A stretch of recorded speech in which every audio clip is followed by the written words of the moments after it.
Pace has dropped on a new round of soccer down here. It is Monday, so therefore, it's Reaction Monday. Oh, hang on just a second. There we go. All right. See, I have to be prepared. This is one of those mornings, and first off, I apologize for 9:06 as opposed to 9:05. I was trying to get things squared away. This is one of those mornings, and I think it's probably the first one here of this winter's schedule where frankly, I just wanted to do the show underneath the electric blanket. And the electric blanket actually stayed on all night for the first time this fall and winter. And night, Bam. Yeah, we wanted to kind of talk about that too. So, we wanted to talk about what happened in Melbourne, and we'll get into that. So you can put, Bam, before you go, put your thoughts in the timeline, and then we'll talk about it later. So let's see. Morning, Will. No, nothing happened yesterday. Absolutely nothing. Morning, Sean. Yes, it is an overreaction Monday, without question. It's a reaction Monday. Niall, no doubt it was. Morning, Bam. Morning, Nix.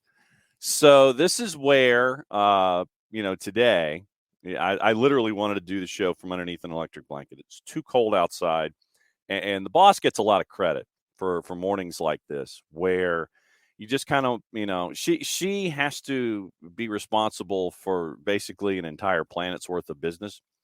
And so she has to get up at 5 a.m. And so what she'll do is she will take her early morning lap with a cup of coffee at like 5:30 in the morning. I'm like, I am a morning person. That we will. Sean, I think Jason is still recovering.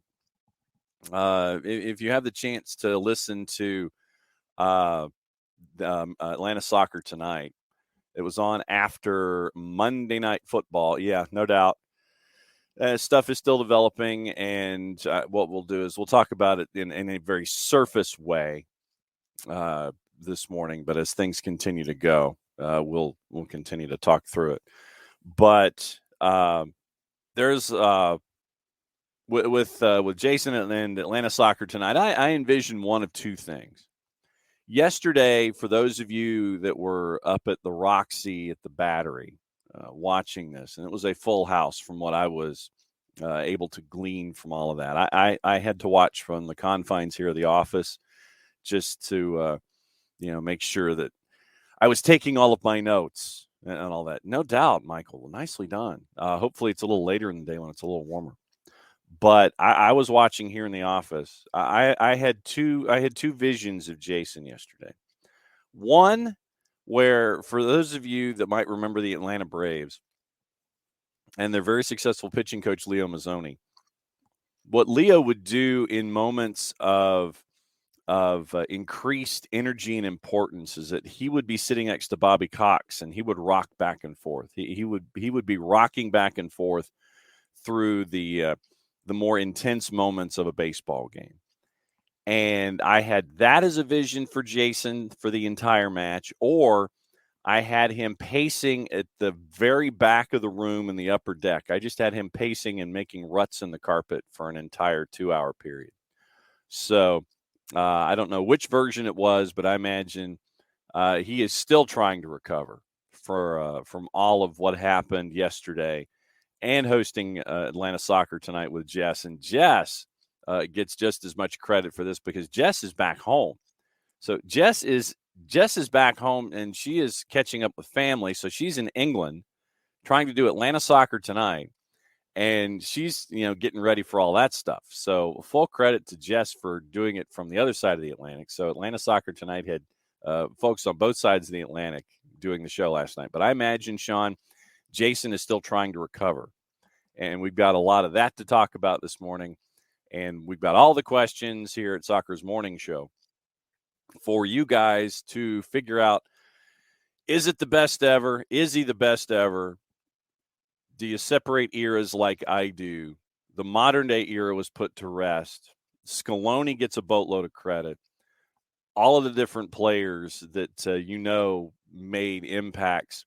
You know that Brighton is sitting there and smiling one way to the other over what they're seeing from Alexis.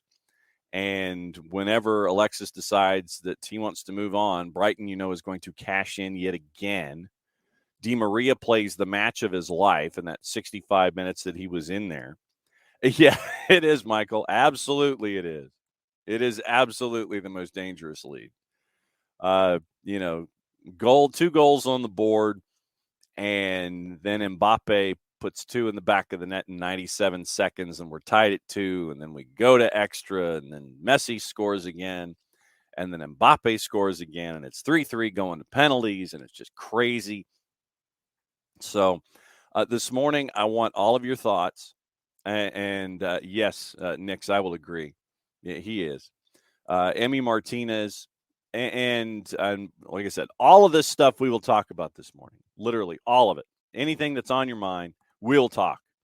Absolutely. Who's the best of all time? What'd you think of the final? You glad Argentina won? France is going to get their shot. Mbappe is incredible, but Mbappe's got to calm down about European soccer and the rest of the world. Because there was a quote, and I'll see if I can dig it up, where he wasn't too kind to soccer outside of Europe, and he's got to calm down just a little bit. But and Emi Martinez, we've got all of that stuff. So that is what we're doing this morning. We are recapping everything. We've got news. We've got the stuff that happened in Australia. We'll get into that. And it was disgusting. And, Bam, if you're still awake, what happened if you missed it? Melbourne City, Melbourne victory. Match went, and Bam talked about this last week in the timeline, that this match was going to make sure that we would all be reminded about how much the fans were not happy about it being in a neutral site. Get over it. And 22 minutes in, fans decided to throw flares, and flares were thrown back by players, and then fans storm, and it was dumb. So you Australian, you A-League folks need to grow up. I forgot something. Hang on just a second. Since it is a Monday, and I was doing some other things, I need to put our billboard back from our friends at Lemonize from when we start hour number 2. There we go. So, yeah, I mean, that's the short version of what happened. I mean, when you got fans throwing things that injure players where they're having to be treated for concussions and cuts, the fans need to grow up. And I hope that there are security cameras, and I hope that there's some way of tracking who is sitting where. And I hope that they're completely and totally prosecuted to the fullest extent of the law. You endangered people's lives. You endangered people's livelihoods. And it was absolutely disgusting what happened in Australia. And I know Bam talked about it. He warned us that this was probably going to happen. We're mad, so therefore we're going to throw flares and storm the field and throw things at players and cause assaults. I'm not using the word alleged because you saw it on tape. You saw it on tape and you saw it live if you watched the A-League match. So yeah, the fans in the A-League need to grow up. Something's in a neutral site. Oh, no, not that. Grow up. So I guess that's our opening kickoff, brought to us by our friends at Kickoff Coffee, kickoffcoffeeco.com. There's your QR code. And you get a lot of folks sit there and say, that's the best John's looked all day. But go to Kickoff Coffee, kickoffcoffeeco.com, Kickoff Coffee CO on Twitter, on Facebook, and on Instagram. Use the code soccer down here 15, get 15% off your purchase on everything at Kickoff Coffee. And thanks to everybody who has been purchasing from our friends at Kickoff Coffee. And also, they in turn take 10% and reinvest it into the youth game. So very, very cool stuff from our friends at Kickoff Coffee, kickoffcoffeeco.com. All right, so let's get into the comments this morning. And like I said, it's pretty much just going to be whatever you guys want to talk about, stream of consciousness. And all right, so to Niall's point, Niall says it was the craziest final he's ever watched. Let me ask you this. Was this the best final that you've watched regardless of sport? Best final regardless of sport. And then give me your previous number one coming into yesterday before yesterday happened? What was the best final you watched before yesterday? If yesterday ended up being the best final that you ever watched, regardless of sport, what was number two? What is now number two? What was number one leading into yesterday before Argentina and France? What was the top of the ladder now that Argentina and France is back at the top of the ladder? So, so that's question number one from Niall this morning. Badger, morning, happy Hanukkah. No school for 2 weeks. We're digging it. Shooter, Argentina won, and the game itself was in the first 40 minutes, Scaloni got it right, and every single time in the games that mattered, Scaloni got it right. Di Maria on the left causing chaos, Messi on the right, and there are a lot of articles that go into it. Sid Lowe at The Guardian, our friend, I think Oliver Kay had one at The Athletic. And Argentina, that first 40 minutes, and then Deschamps decides to swap out Dembele, who had an awful couple last matches, and Giroud. Giroud was battling an knee injury. Don't know if that was the main reason that he was swapped out. It was just bugging him too much, or that Deschamps basically was just like, dude, I got to do something. I'm surprised he didn't wait till the half to make that change with Dembele and with Giroud. But then there's the photo that you see of Giroud spiking the water bottle. So it might have been tactical more than, like I said, I'm guessing the photo can be taken one of two ways.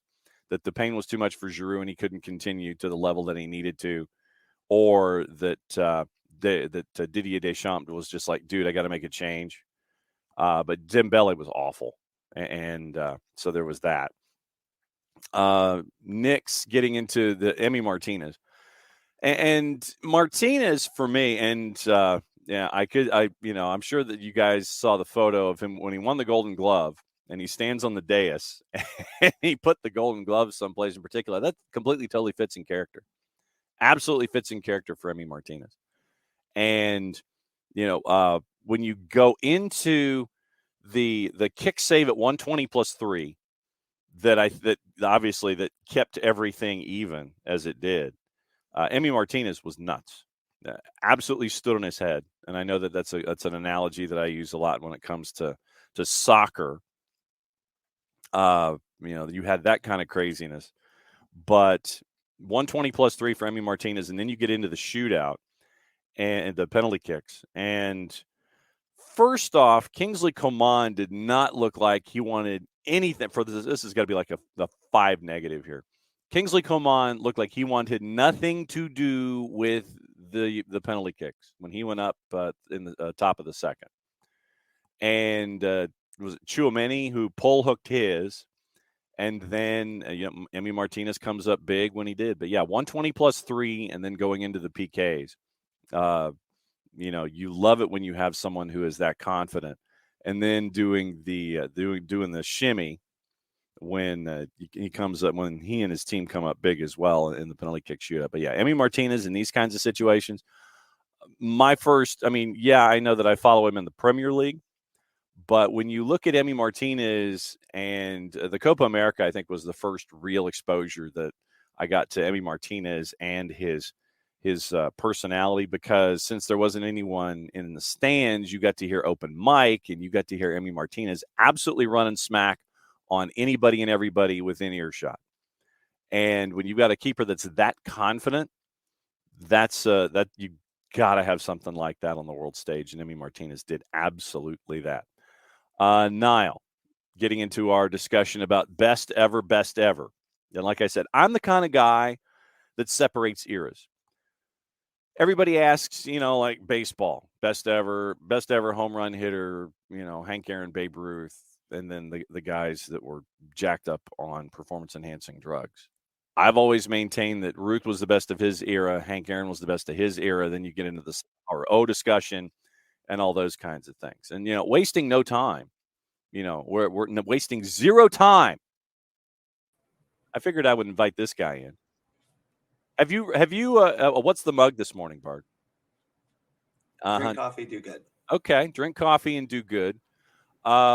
let me go back to yesterday. We're kind of obviously this is going to be just a flat reaction Monday, over, under, on par, whatever.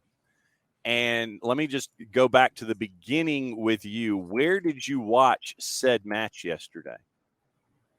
I was at Fido Buckhead yesterday. Okay. A little bit bigger space, closer to my apartment. Okay. And understandable, especially that early in the morning. Yeah. And, when you got in, what kind of a match were you expecting heading into this particular final?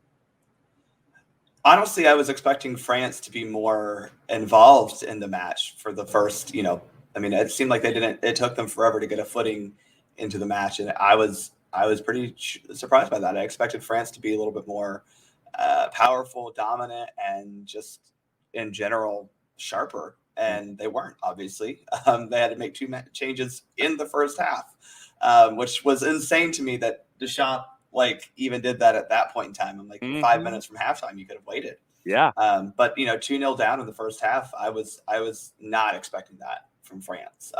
But I was expecting Argentina to have a full stadium of support behind them, an entire team playing for one man and one man only. And that part was on par with my expectations. And, when you look at this, and this is the series of questions that I'm posing this morning. And so I guess you can help with the process here. Was this the best final, regardless of sport, that you've ever seen? And then and subset B, what was number one leading into yesterday if this is now number one with Brazil, with Argentina and France? So I have to go back and look this up real quick because I got to make sure this is the right one I'm thinking of. Because there have been some NCAA men's tournaments that have had fantastic championship games. Yeah, true. The Villanova North Carolina game in 2016 was a lower scoring final than I think most people would have expected, but just a back and forth affair. Ended on a buzzer beater. That was, from what I can remember, the best that I've watched, right, of any sport.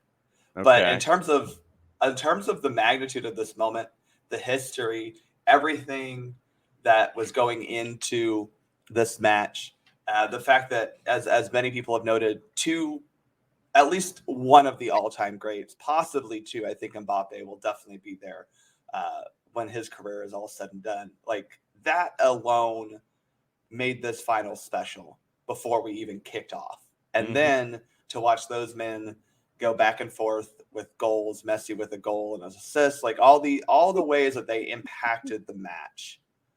That part was so special compared to anything else we could have asked for. Scaloni got it right. And to your point about Deschamps, that was one of the things that stuck with me. It's like, dude, you could have waited 5 minutes, but you didn't wait 5 minutes. And I don't know if Giroud was just mad about getting subbed or if he was mad because his knee was wonky and he had to be subbed. But the fact that as Didier Deschamps, as you wait, you go 40 minutes in and then you pull the ripcord. I mean, Dembele was having an awful match. Yes. I think he punched a 5-8 in SofaScore. But the fact that you swap out Dembele and Giroud at 41, you're hitting the button and you're sitting there going, man, this elevator's got to go. I mean, this elevator's got to go to the basement, man. I got to go. I got to get to my flight. I mean, that's what Deschamps was doing, and that was wild. Yeah, it was when it wasn't that I don't think he should have made those changes. Obviously he did, and he needed to. But the fact that he did that before the first half ended is saying something. Now, I don't know what the problem was with Giroud. I think that obviously we knew he was kind of hurt coming into this. They may not have intended to play him more than 45 minutes anyway. But Dembele was just not playing well. Giroud was having very little impact at all on the game. And it was really, France definitely turned it around after that. But it's not like it was an immediate change in the second half either. Right. You had, Scaloni, Di Maria on the left was raising all sorts of hell. And Messi was walking, Bart. I know. I'm so tired of that. Dudes, it's like it gets to me. It gets to me when people talk about that kind of stuff. But just the absolute craziness of it. And, it's 2-0, and then Mbappe scores 2 in 97 seconds, and you're sitting there going, oh, bleep, here we go again. Because it is the most dangerous lead in soccer. It is. And especially when you come out and get that in the first half and you have an entire 45 minutes to play. But, I mean, I feel like still Argentina didn't look like they were going to give up that lead until Mbappe. Even when Mbappe scored that one goal off the penalty kick, I was like, oh, yeah, okay. Like, they got one. It was a little bit of a clumsy foul. Like, okay, moving on. Nicholas Otamendi, what are you doing? Yeah, that was very foolish of him to make that challenge. But which, by the way, the penalty kick calls were correct. I know people have been saying, "Oh, well, they were soft." No, they're fouls. Fouls are fouls. If they happen in the penalty area, then they result in a penalty kick. Yes. And how this sport works. Yes, and glad that you put on your referee cap for 25 seconds to sit there. I think it was a proud day for referees yesterday. To be quite honest, I thought that was an incredibly well managed and refereed match. I know some people were complaining a little bit about yellow cards and not coming out at certain. The match didn't really need it. I think that was the thing is we don't like to throw cards out if it's not needed, and I think. All the big decisions were correct. Obviously, the goal wasn't even, the goal was called correctly. That went over the line by everyone on the field. Yes. That was really awesome. But man, yeah, it was really impressive to watch, especially after Mbappe got that penalty kick goal. Obviously, the second goal he scored is fantastically an all-time great goal, right? I mean, that was was insane. Yes. That kind of like after that first goal though he gets off the penalty kick, it still felt like Argentina was in control. Mm-hmm. Like I was getting ready to close out my tab type of like I was like, all right, here, let me get ahead of the rush, right? Let me order my last drink and we can close out the tab, right? Because we're 10 minutes to go. Argentina's up 2-1. And then as soon as I'm getting ready to flag down the bartender, I see that France, they get that lifted ball into Mbappe, a layoff, and then Mbappe's one to. I was like, oh, we're staying, okay. No. Yeah, I'm sure that was Fox's worst nightmare because it almost had to cut into NFL coverage. I'm sure they were super concerned about the precious NFL somehow being overscored by a silly little soccer game, but great. Yeah. You know what, John? I'm sorry. I'm going to be negative for 2 seconds. Go for I apologize. 2 seconds? Well, okay, a minute. I am so happy, and I know they have parts of the MLS deal. Mm-hmm. We do not have to watch Fox soccer broadcasts again until at least 2020. Well, we have to watch it in 2025, but 2023. But I think we've all learned that Telemundo does better. So yes. We don't have to watch Fox Soccer for a very long time, at least. We have a whole 6 months that we don't have to listen to that. That's fantastic. I'm excited for that. They were absolutely embarrassing coverage of this tournament. Embarrassing. It was so disrespectful to us as fans, to non-soccer fans. Mm-hmm. I want to see how. I don't want to see them have a World Cup ever again. Unfortunately, like I said, they get it next summer. But I nothing they did this tournament was positive. Well, so I'm anticipating in 2026 Alexi Lalas riding into tournament coverage on a bald eagle, perhaps wearing a leather jacket with rhinestone stars and bars on the back. Yeah, and let's see, Stu Holden maybe on a Harley. I'm trying to think of what maybe. No, I'm just trying to think of what they really could do. But we got 4 years to work on the pre-pro. They could give up the rights and let someone who actually enjoys soccer do it. Yeah. Hey, we can do it here. It just seemed like it was not done for people who actually enjoy the sport. That's all I'll say. I genuinely think, personally, the best soccer coverage in this country is done by NBC. And I would love to have had them take World Cup rights on. I think that between NBC and then obviously now they put stuff on USA Network, that would be a very good team. You could bring in American talent, but you still would have Rebecca Lowe. You could bring in a lot of the NBC sports talent they have already. They have some great hosts. That's just my personal opinion. You probably, it would be Tarico and Rebecca hosting. It would be, you'd probably bring Peter Drury in. Yeah. Be one of your lead voices. And you could go find a Derek Ray and an Ian Dark to then do other games, because Derek Ray and Allie Wagner were fantastic all tournament. Allie obviously works a lot with both NWSL on CBS, but also on Fox.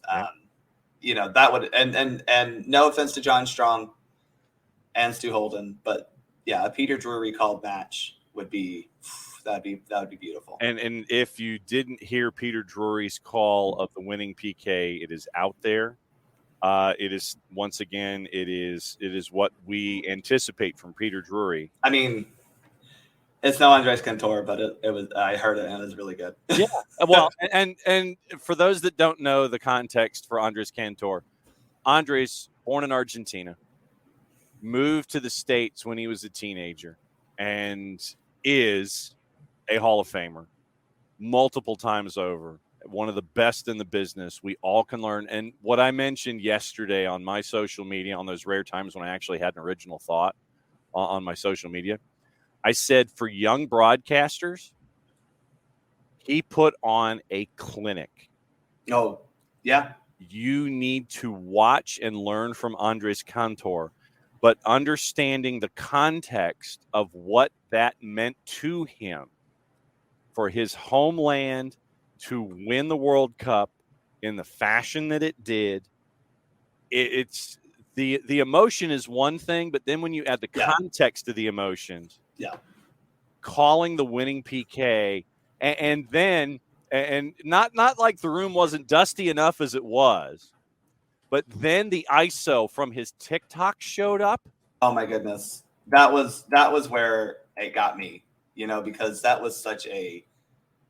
You could see him trying to be a little professional, which is a lot of credit to him, but then also just fully and just engrossed in the fact that he got to call his country win a World Cup. Maybe that'll happen one time for the U.S. and we'll be able to fully understand it. But man, that is a special, special moment. Yeah, and I, like you, I spent most of my time watching Telemundo.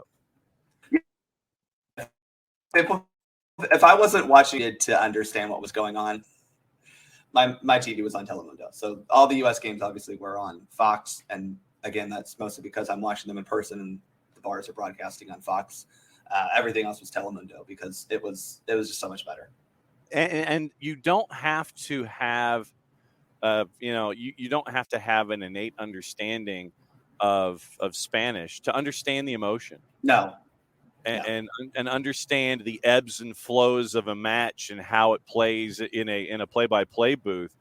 You still get it, and to me, I wanted to have that emotion, and I wanted to have that from guys who've called the games forever and ever, and so they get high marks for me. And I know, let's see, all right, so we've already talked about bringing in Dark, Derek, Peter Drury.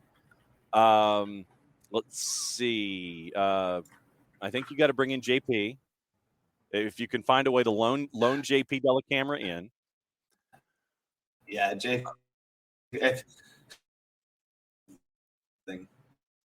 Let's see. I'm trying to think of who else. Well, us. I think that if you brought us in, I think that we'd be spot on. I think we'd be all right.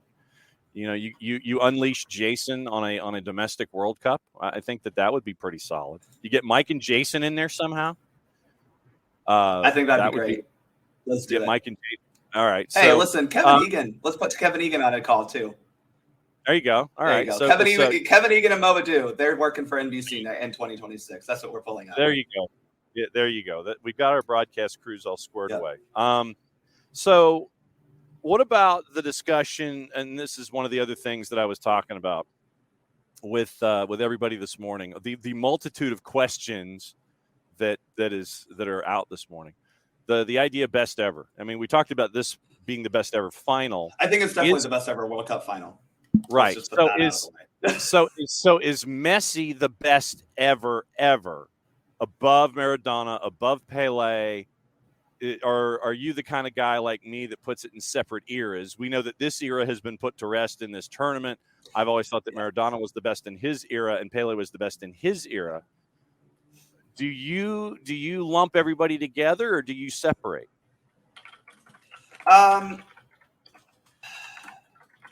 Sorry, I have to answer at work. No, you don't. It's the week before Christmas, and all through the pad, and all through the company. No one was keyboard. Working except for Bart. Yeah, Bart smashing his keyboard, trying not to get mad. There you go. I'm with you, John, in the fact that I think it's better to just look at. Do I need to have? I think you can have multiple GOATs, right? Like I think when you look at, obviously we have this conversation all the time with LeBron versus Jordan, but the problem with that is you're also discrediting anyone who came before Michael Jordan, who also had fantastic careers. Bill Russell, Magic Johnson, these players were outstanding in their own time. So I'm with you in that. I think Messi is absolutely the greatest of this generation. He's certainly the greatest soccer player I have personally ever watched. That is hands down, true. But like there are others who have been very great, and that's Diego Maradona, Pele, and even others within just the realm of the sport internationally have contributed so much to the sport. And I think if you tell me that Messi is the greatest of all time at all time, that discredits the fact that how inextricably he is also tied to Diego Maradona and the impact that Maradona had on Argentinian football. So same if we were to have this conversation about possibly Neymar. Well, you're discrediting what Pele did for just soccer in general, but also Brazilian soccer. So it's hard to remove them and look at them in their own little isolated careers without acknowledging that they have all worked to put together careers and lives that have made the sport better. Mm-hmm.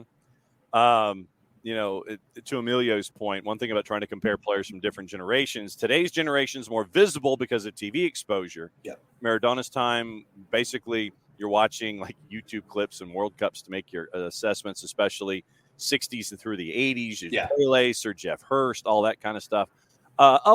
We forgot to talk about Emi Martinez. Yes. And okay, so and folks were how do I say this? Folks had their feathers ruffled when he got the presentation for the Golden Glove and decided to take said Golden Glove and have some fun with it, shall we say? That's Emi Martinez. That's Emi Martinez. It was funny. There was a guy on Twitter who I guess runs like a college recruiting service. And his quote was, "Earned respect as a keeper, then turned around and lost it as a good human being, uncalled for." And so I responded, "Yeah, he'll never get recruited to a top college program like that." Like, y'all, the man just won a damn World Cup. It's not like he did anything bad, as Ropes just pointed out. That's just what he does with trophies. Like he wasn't doing that with that trophy to be disrespectful. That's just what his little celebration thing. Yeah. Is it stupid? Yeah. Do I care? No. It's whatever.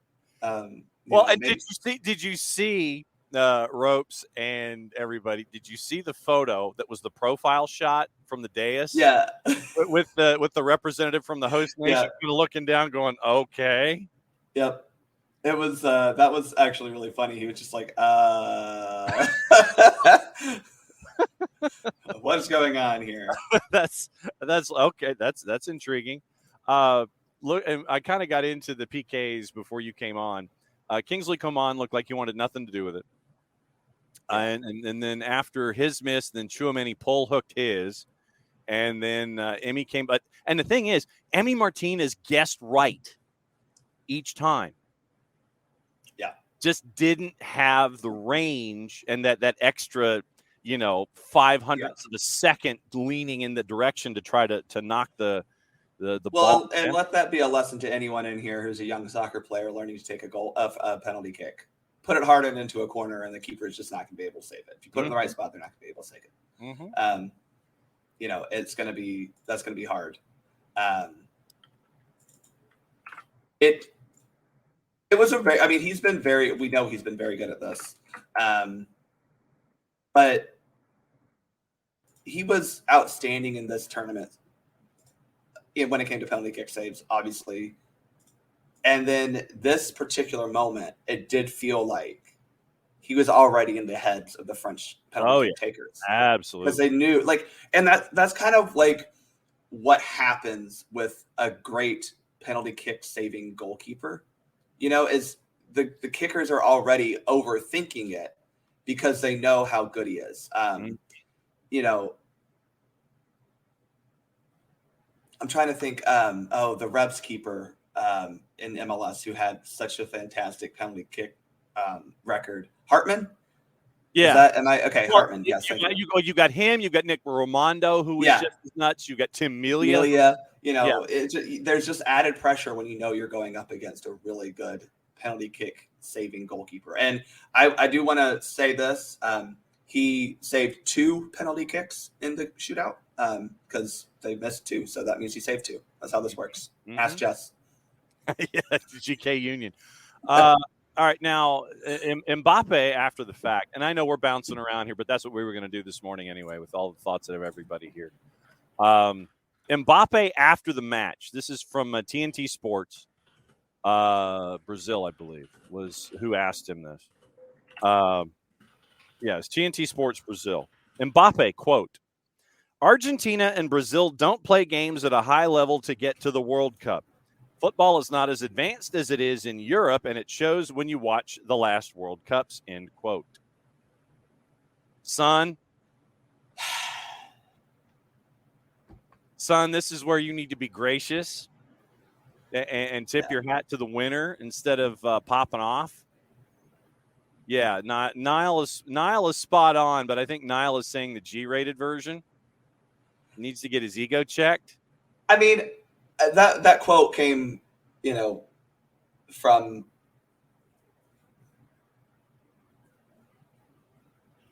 I don't think he was necessarily trying to say that they weren't good teams.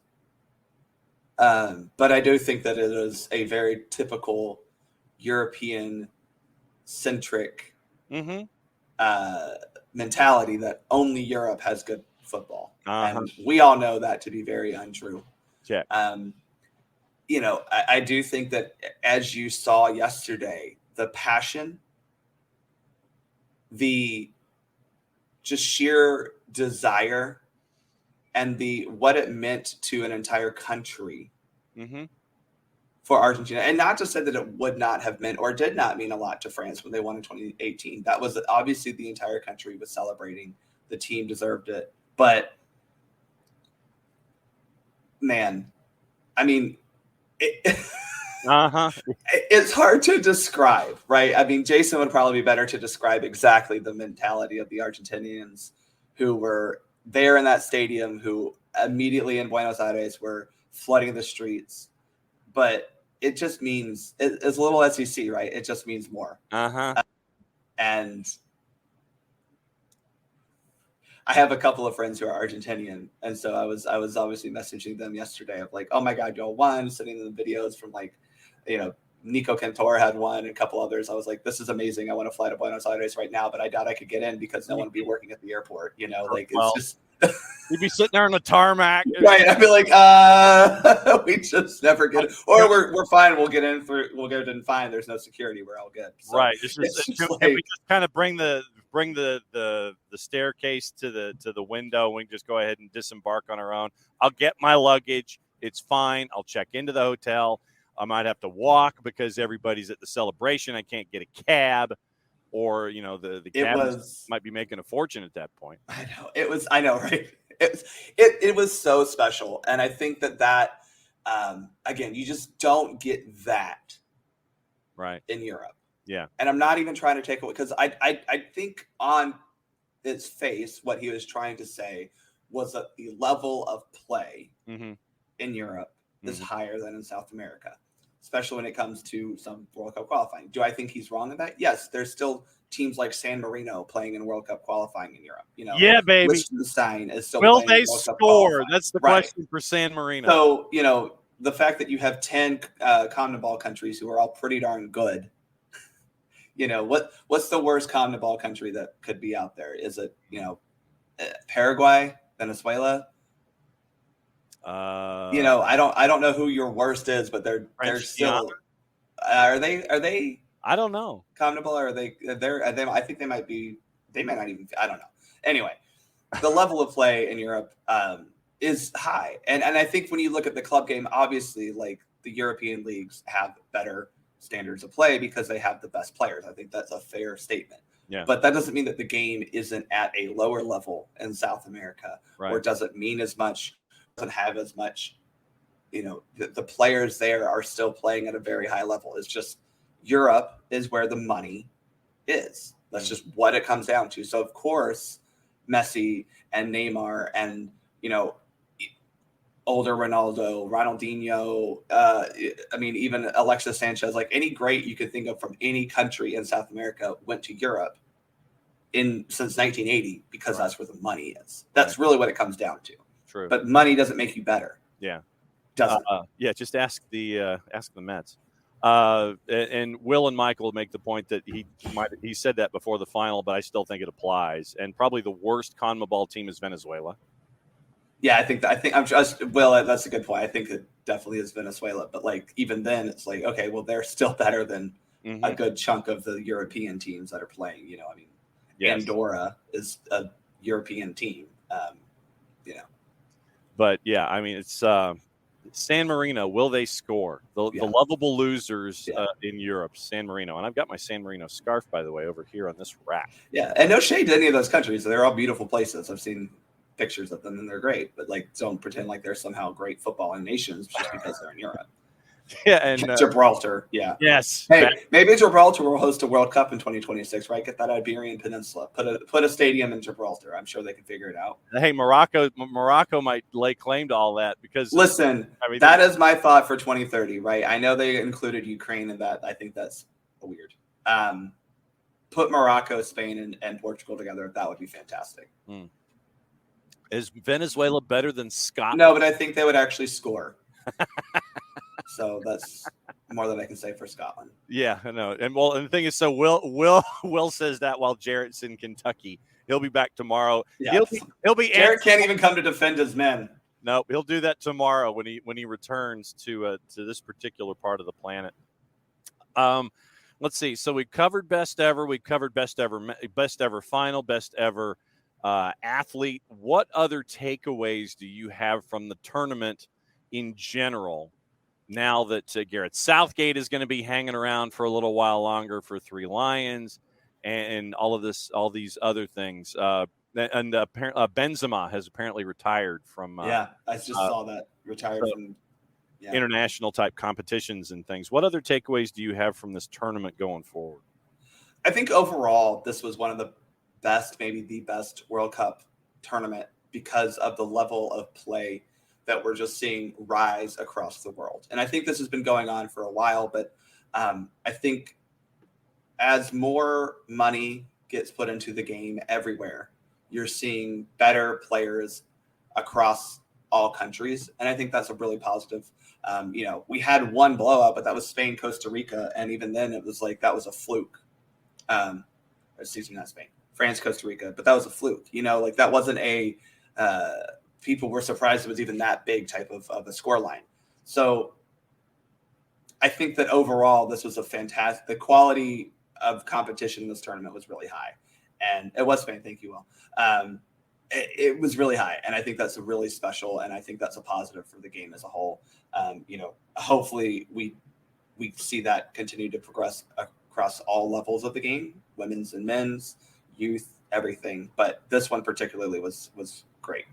Yeah, Southgate has been extended through at least the Euro, and now I think to that discussion, Emilio, I think that he's got to run deep into the Euro for him to get a renewal past that point. Yeah, I think that's the one thing that, and this is where I've been about with Berhalter right now, is that I don't think you're losing anything if you keep a coach around till your next major tournament, because you have 3.5 years to your next World Cup. If he doesn't do well at the Euro, you can make a change. A coach still has 2 years with a lot of qualifying matches to get their system in play, find the players that they feel are best for that, find new players in the system that they weren't, the old coach wasn't looking at. So I don't think a 2-year extension is a particularly bad thing for England or Southgate, because, like you said, John, if it doesn't go well at the Euros, okay, yeah, you say thanks. You gave us a great run of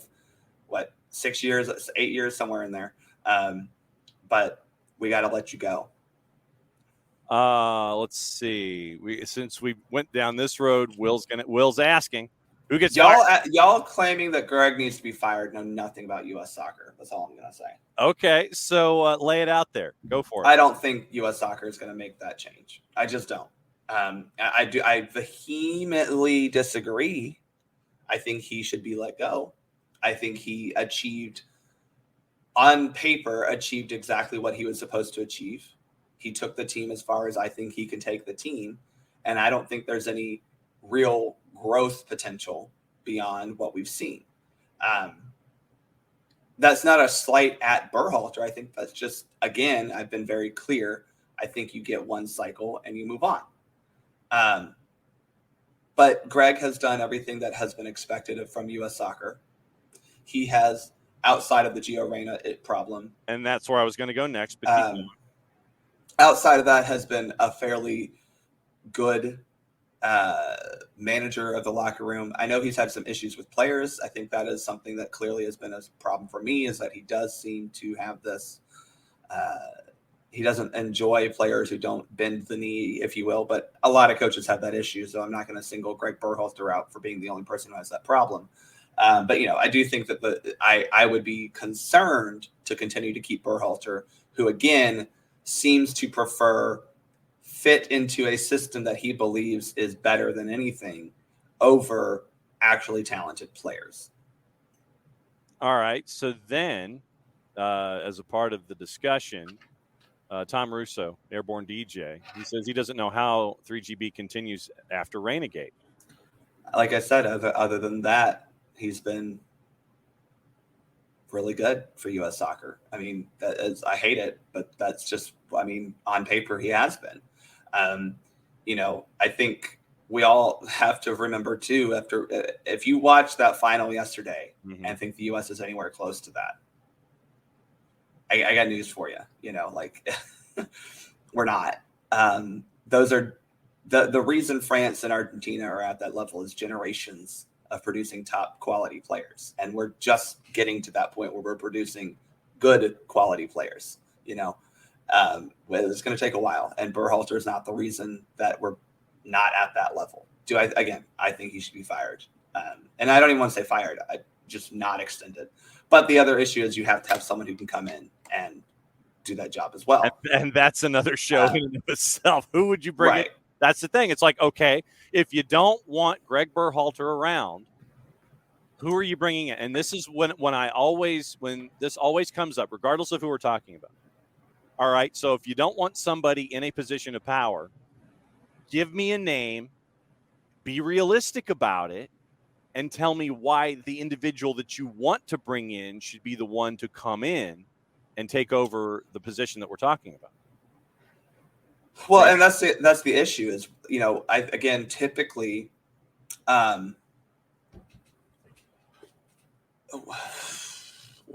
we don't have time to talk about U.S. soccer development this morning because you're also the summary of why U.S. soccer development is not good is I'll give you 2 reasons. One, yes, I think that there is a capitalistic greed to it. We cannot escape that. But also, France and Argentina have been producing top quality soccer players since 1970. And Major League Soccer in and of itself, the top league in this country, has only been around for 26 years. We still have professional soccer clubs at our top flight that don't have full academies. Yeah.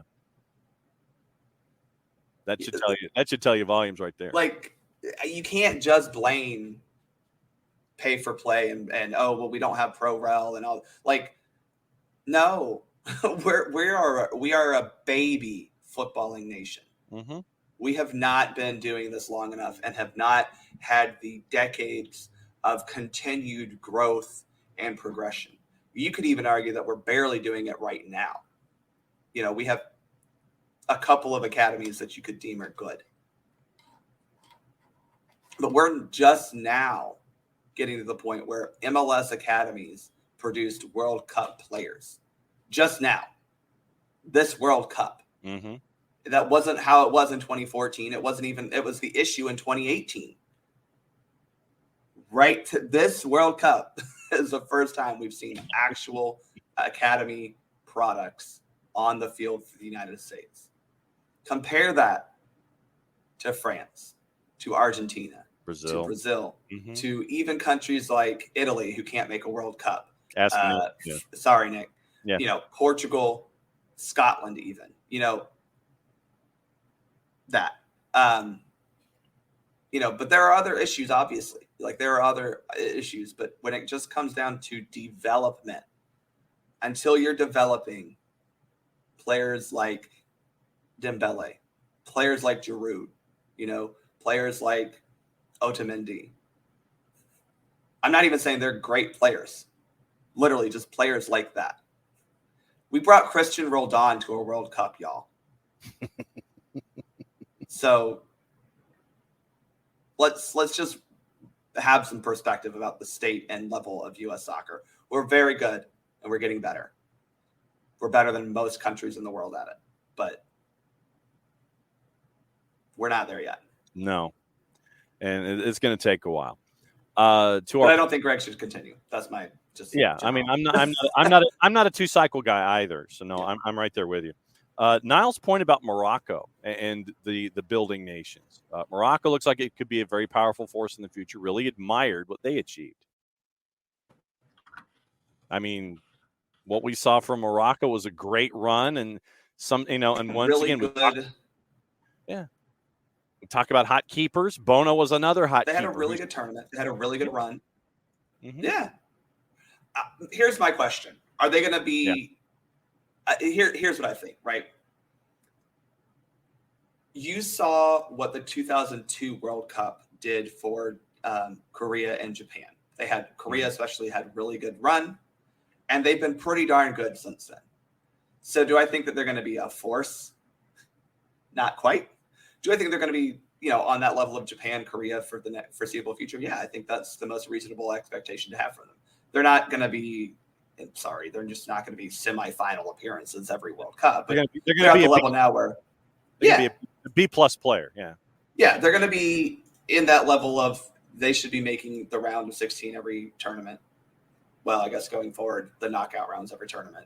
And probably look to win one, but I'm not going to sit here and tell you that they're somehow going to be, a force to be reckoned with. But I do think they're on that level of Japan and Korea, and maybe the U.S., where it's like, our goal is to just get out of the group and maybe win a knockout round game.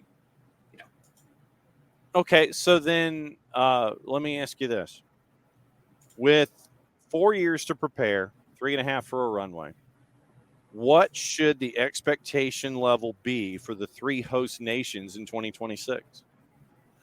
I think I've said it pretty clearly on Soccer for Us.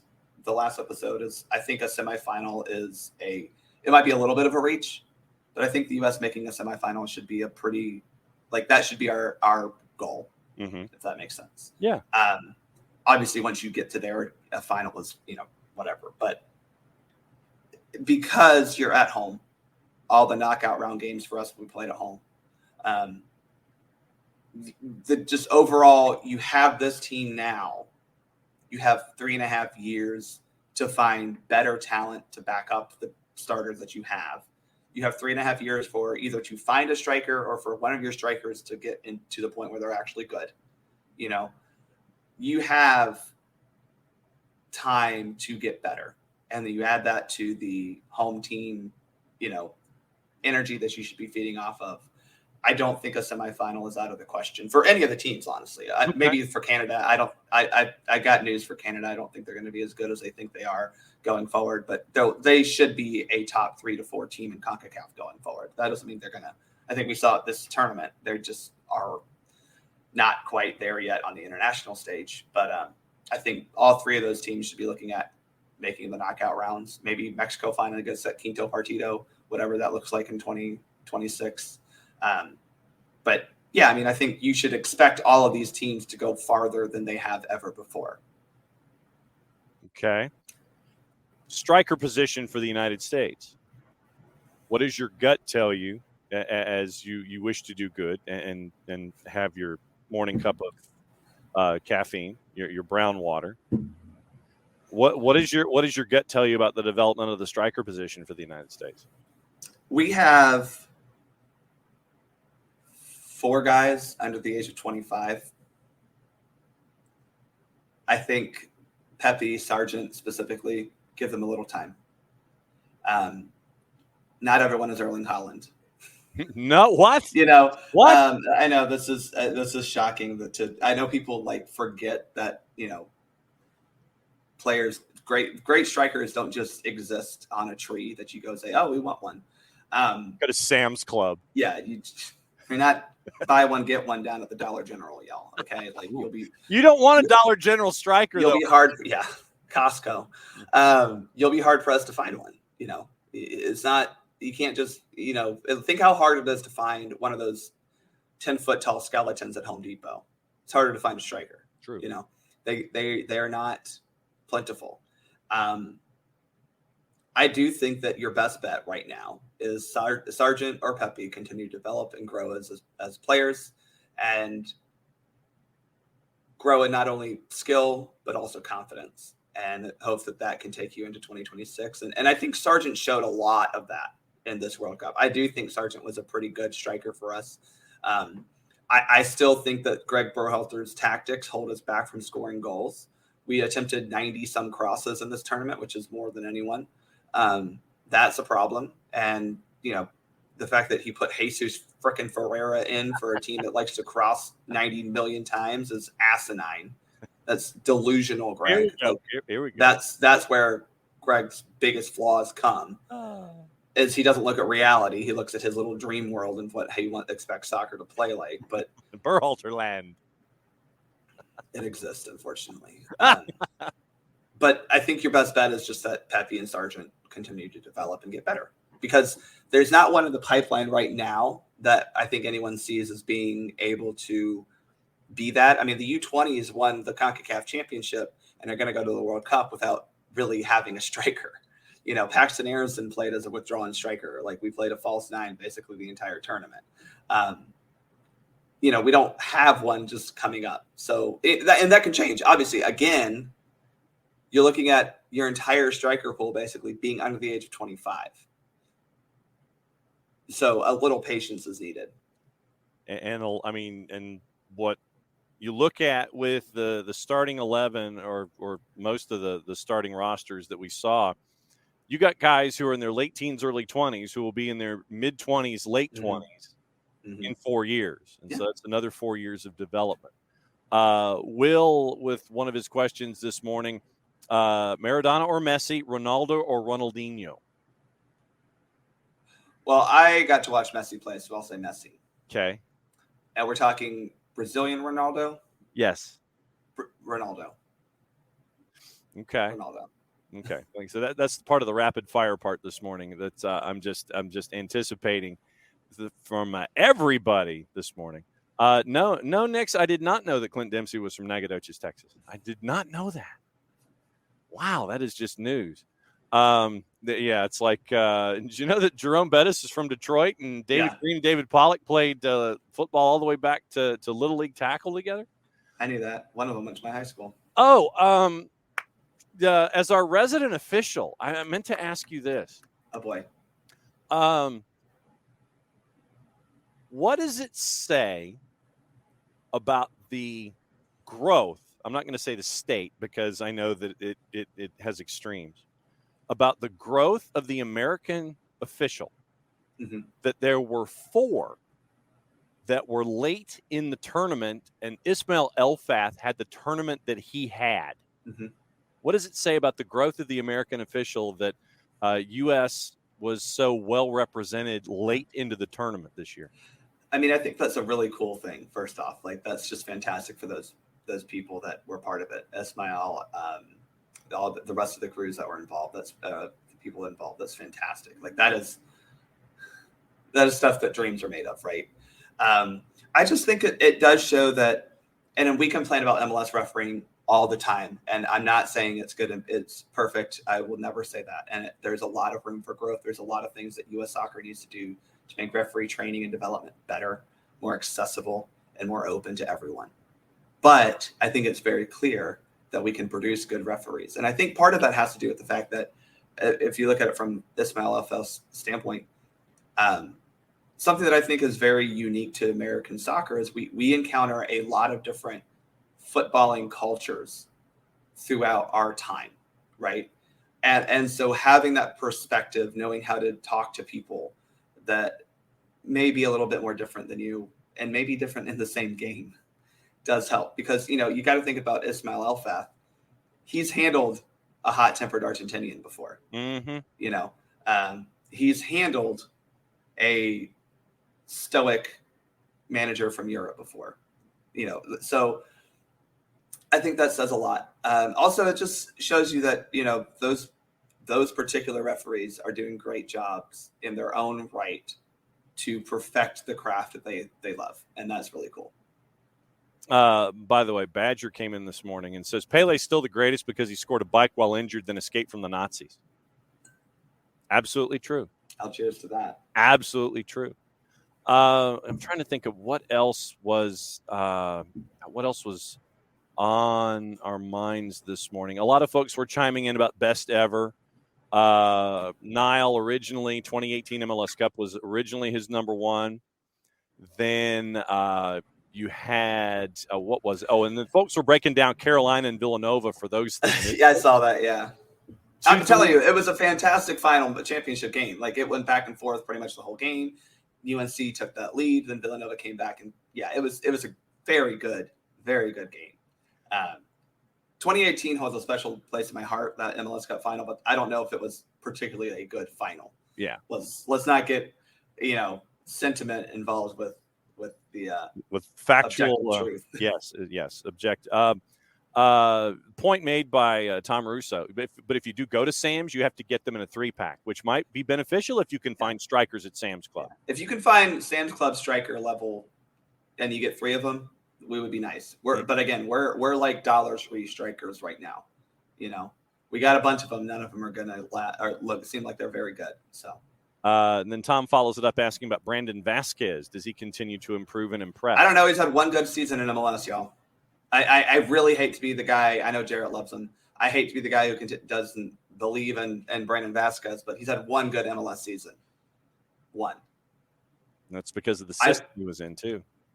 Yeah, exactly. Like hopefully he does it, because if he starts next year the way he played this year, then absolutely I'm like 110%. I mean, I think he should be part of the June camp or the January camp next month. I think that would be a smart thing. Obviously, you're going to have a lot of MLS players.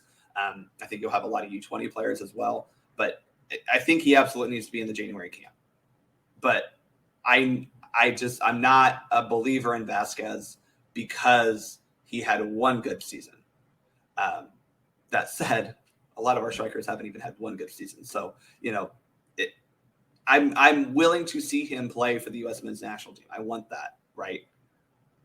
Let's not pretend like Vasquez is going to magically fix everything. He could. That'd be awesome. We thought Daryl DK was going to fix everything. He really wasn't that good in the U.S. We thought PFOT could fix everything. We thought Wright could fix it. First. Yeah. So Will wants a striker to appear out of nowhere from the academies. Yeah, that's where they're going to appear from. Yeah. So we need. I agree with you, Will. That'd be nice. But that's the thing, right? Like these kids are, again, any striker any of our strikers that are going to be starting in 2026 are under the age of 25. Mm-hmm. And many of them under 23. Yeah. So then you get 4 more years of maturity, 4 more years of growth and development. And to your point about Brandon Vasquez, Danny Werfel, Terry Dean, and Shane Matthews were all great quarterbacks under Steve Spurrier in college. Did they do anything in the National Football League? No. Tom Brady wasn't that great of a quarterback at Michigan. Mm-hmm. So what he did in the NFL. Yeah, he's okay, but he stayed a year too long at the dance, I think. Darn. I know, really. Ricky Ricardo with a PSA. Tickets are on sale for the Chattanooga friendly. The Atlanta United section is section 102. Nick, Thiago Almada's going to have to play a freaking friendly against Chattanooga. That's so funny. World Cup champion. I hope he plays with the medal around his neck. See, now that'd be or and I'm not even trying to bag on Chattanooga. Like, that's fantastic. But like, that's just so funny. I wonder, is the World Cup trophy like the Stanley Cup trophy where you get a day with it? And I kind of hope so, right? Maybe Messi's just going to keep it. I think all of the Argentinian players are fine with that. Like he alone is just keeping the trophy. Mm-hmm. And so your day with the trophy is Thiago Almada playing against Chattanooga FC, and he's carrying it while he's active on the pitch. I do hope we get something with the actual trophy here in Atlanta. Or I don't think it's the actual trophy. I think each country gets like their replica or whatever. But I do hope that like when we honor, because obviously we're going to make a big deal out of this because we're about to be look, Atlanta United fans, be insufferable about this. Mm-hmm. We get to brag about something that no other MLS team has had and probably will have. Let's be just purely honest about this. Brag about it. People. I hope, and I mean, obviously the Twitter admin has been going ham on Almada. I love this. But yeah, we're going to recognize our star boy, probably the first or second home match of the year. And I hope we get the World Cup trophy there. Also, it would be a good marketing plan for Atlanta's hosting the World Cup next time. So there's a lot of things that go into it. But I want to see that. That'd be awesome. Yes. So I'm going to keep our public service up for a while for those of you that want to multitask this morning while keeping an eye on me and Bart. If you want to get your tickets, go to CFCTIX and you can get them there. Let's see. Emilio says it wasn't a final, but the 86 World Series Game 6 Mets over Red Sox with the added parachuter was satisfying. It was right up there as one of the best ever. Turner with a question. Who are your first time I looked at the question, I'm like, overage. And I'm like, oh, who are your overage players that you take to the Olympics? Oh, crap. Who's going to be overage? I don't think you would take any, to be honest. I really don't. You don't need to. Mm-hmm. And to be quite honest, those players are probably going to be playing at the 2024 Copa America, so they're going to need a break. I don't think there are any overage players that I would be taking to the Olympics, except for maybe you might put a goalkeeper in there. That might be a Sean Johnson. Hey, thanks, man. Yeah. Will is suggesting Miles. But do you risk it? Won't Miles be playing at the Copa America? Yeah. So why is he going to the Olympics? I think Will has retracted with the Copa idea. Because that's good. That's the thing is you have Copa. You have Copa America first, and you have the Olympics. So you're going to only get one because you're not going to get the club. You don't want the players to do that, and the clubs aren't going to allow you to, because the Olympics are not in a FIFA window the same way that Copa America is. You're going to be butting up into at least preseason preparation, and I think even a little bit of the first start of some of these seasons. So there's a reason it's U23 tournament. Let's just put it that way. Yeah. And so I don't think you're going to be getting a lot of the important players released by their clubs. So you're going to be struggling to get the best U23 players to be released by their clubs. Because, you're talking about Josh Sargent, Ricardo Pepi, who would be eligible for that. You think that if, in 2 years' time, you think Norwich is releasing Josh Sargent? No. I don't know. Especially if they're either fighting for promotion, right, fighting to stave off relegation, right, and they need him. Yeah, if they have if Norwich, if that's their first season, if that's the season they get up to the Premier League, because they yo-yo as much as Fulham does. Yes. Then they may not want their starting striker at that point in time to miss a couple of games because of a silly little Olympics tournament. Because you got to understand the club teams just don't value it the same way. Yeah. And unlike, you could make that argument for a U.S.-based striker, he doesn't need the Olympics exposure to raise his stock if he's scoring in the Premier League or scoring the championship. So I don't think you're taking too many overage guys. The only one I can think of is maybe a goalkeeper like Sean Johnson. Maybe a striker, but I don't know of any striker that you're taking. I mean, what, you're going to put Jossie Zardes out there? Like, that's not really going to work. So I don't think you have to take any. And I don't know if I would, because I'm hoping they're playing at the Copa America. Yeah, Turner said, would your mindset change if the Copa America variable came into play? He said he forgot that the Copa America changed things. Would you change your mind if Copa was out of the discussion? Yeah. I mean, a lot of even our players now would be eligible for that U23, like Gio Reyna, Yunus Musa, Tim Weah, could all play. Yeah. But I don't think they're going to be released by their clubs, and I don't think we need them. And honestly, that might be the best thing is they have tournament experience together. They're going to get 2 Gold Cups together before the next World Cup. Giving those U23 guys, the very young guys, a chance to prove themselves in a tournament environment might be what we need to find the depth that we didn't have this tournament in 2026. Okay. I know that you're multitasking. Yeah, I've got like 5 minutes. Okay, I was going to say, when do you turn into a pumpkin? So you will have been with us for an hour. Yeah. Then let me ask you this. All right, so we've got the schedule coming out tomorrow for the 2023 for Major League Soccer season. Obviously, I know that you're going to want to come in and analyze it once it's on the board. I don't know if it's coming in during the show tomorrow or if it's coming on after, and we analyze it Wednesday, or if we do both. But before you rejoin us, what are you looking for in the 2023 schedule where the folks whose crest you are wearing this morning, for those watching on Twitch, what are you looking forward to the most when it comes to the 2023 schedule? That none of the away games that I want to go to happen in late July, early August when I'm in New Zealand. Oh.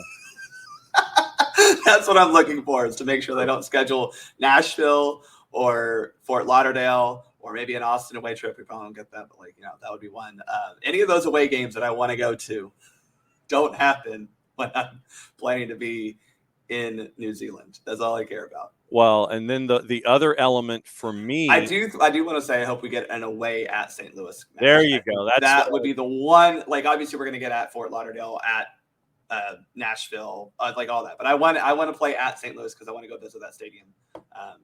That'd be fun. Yeah. And I also have a free place to stay in St. Louis through American Outlaw stuff. So that would be there awesome. You go. Okay, yeah, because the one element in all of this that I was looking forward to is the away game at City Stadium in St. Louis, since Centene has decided to back out. We're sure that it's still going to open on time.